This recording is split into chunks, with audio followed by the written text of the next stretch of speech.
So here we are, MLP's first shot at a Christmas-themed episode. I know it's a little odd that the first hearthwarming episode from the show is the last one I'm reviewing, as I've already covered Hearthbreakers and A Hearthwarming Tale, and if you've seen my videos on those two episodes, you already know how much I love Christmas and Christmas specials. But hey, seeing as how today is Christmas Eve, why not post a review of the episode that introduced us to Equestria's Christmas?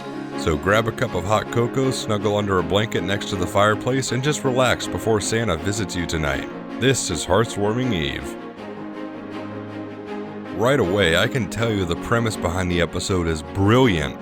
Having the main six and Spike put on a hearthwarming play for the viewers to help introduce the holiday to us rather than a story about, say, Sweetie Belle or Spike being taught the true meaning of hearthwarming wasn't just a refreshing idea, but it really drills in the spirit of the holidays, the true reasons why we celebrate them.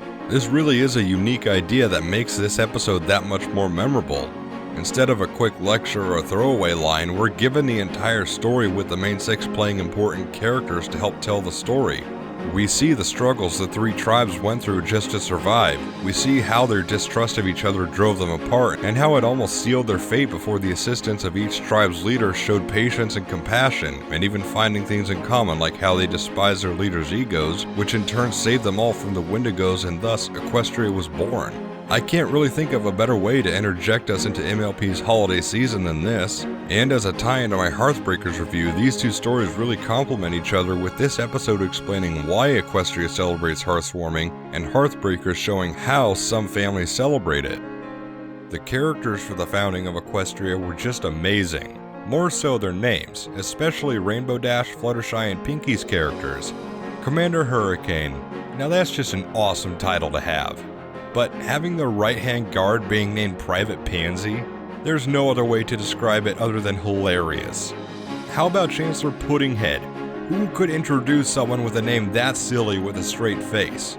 Smart Cookie for AJ's character is more clever than silly, as is, well, Clover the Clever. Princess Platinum, it rolls off the tongue fairly well, and it fits rarity.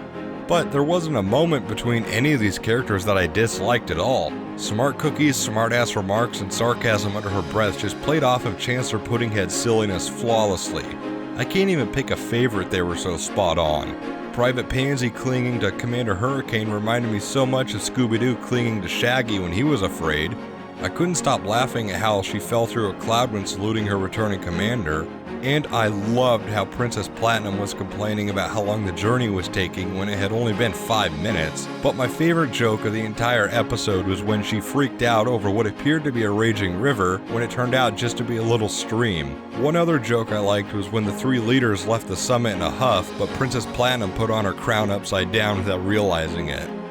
As for the animation and detail of each scene, I don't really think I need to say much about it other than it was absolutely gorgeous. Camelot when the main six arrived was beautiful, the Wendigos were creepy and daunting, and honestly, the effects of the ice inside the cave were really cool. Heck, even the snow swirling around was a little mesmerizing. My favorite part of the whole episode, however, was exactly how Equestria was founded, and not just the fact that it was used to introduce hearthwarming to the fans. In fact, I loved how there were bits of the nativity sprinkled about in the episode. I mean, you've got the three tribes, which could represent the three wise men that travel far and long. The three tribes were searching for a new land to call their home, whereas the three wise men were journeying to find the birth of their new leader. And I would say Equestria symbolizes Jesus. Equestria was the three tribes' new home and hope for their survival, while Jesus would be the leader that showed the three wise men and others how to live by God's word.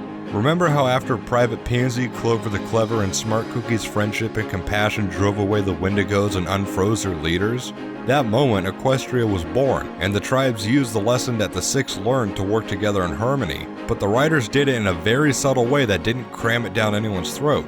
In fact, I myself didn't even realize any of this until a good friend of mine told me, so I went back to this episode to see what she meant. However, that's not all I see.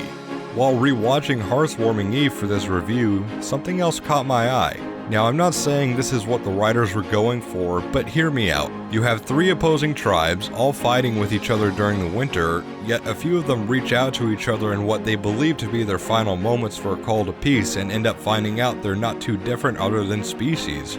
Sound familiar?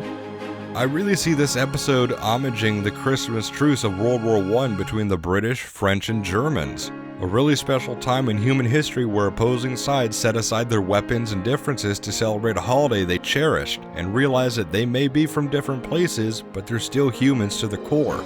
Just like how Private Pansy, Smart Cookie, and Clover the Clever bonded together under despising how much fighting there was in between their tribes and looked past it all to see they were all still ponies who wanted the same goal, to survive and live together peacefully. Again, I'm not entirely sure, but I honestly see this when I watch this episode now. There really isn't much more I can add that anyone else has said. This was such a clever holiday special that may even remind a few of us why we cherish the holiday season. It didn't even shy away from being a little dark towards the end, throwing gorgeous animation, enjoyable chemistry between the characters that always provide a good laugh, a subtle nod to the nativity story, and perhaps even a subtler nod to the Great World War I truce, and you have one great Christmas present from the writers of MLP. And even though it's been years since this episode aired, and I've only been a fan of the show for 2 years, I thank the writers for what they gave us. Easily, Hearth's Warming Eve is a green flag episode and my second favorite holiday episode of the show. And since this is Christmas Eve, to all of my subs, I hope you all have a wonderful and safe Christmas tomorrow. I'm MrLeftTurn. Merry Christmas to all, and to all a good night.